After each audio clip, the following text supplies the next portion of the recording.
Malaki ang papel ng mga magulang sa pag-monitor at pag-guide sa kanilang mga anak sa paggamit ng social media. Pabor kaya sila na tuluyan na itong ipagbawal sa kabataan?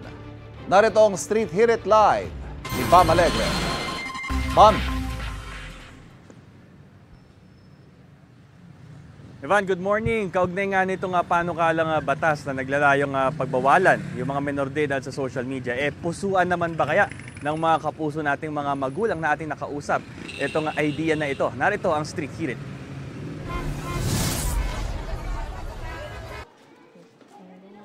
Parang laruan na raw ng anak ni Josephine Salvador ang social media. May mga content siya pinapanood, minsan may games din.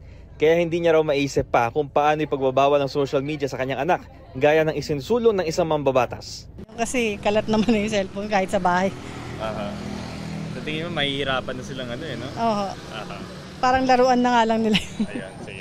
Kung si Arlene Reyes ang tatanungin, may katwiran daw ang panukala. Paano nga naman magsasagawa ng parental guidance sa mga bata online kung mas techy pa sila?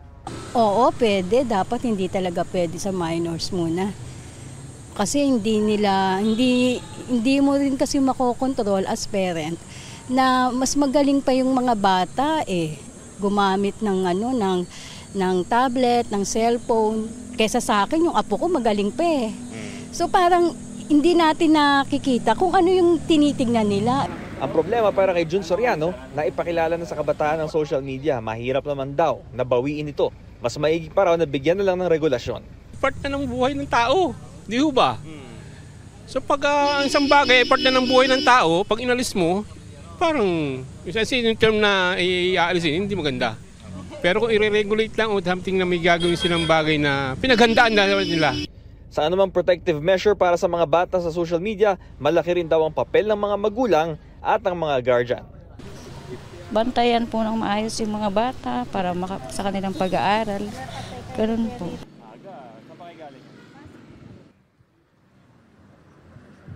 So Ivan, mahabang proseso pa bago maging batas ito at maigi marinig yung iba't ibang mga panig para sa ganitong mga mungkahi. Ito ang Street Hirit mula rito sa Maynila. Bam Alegre para sa GMA Integrated News.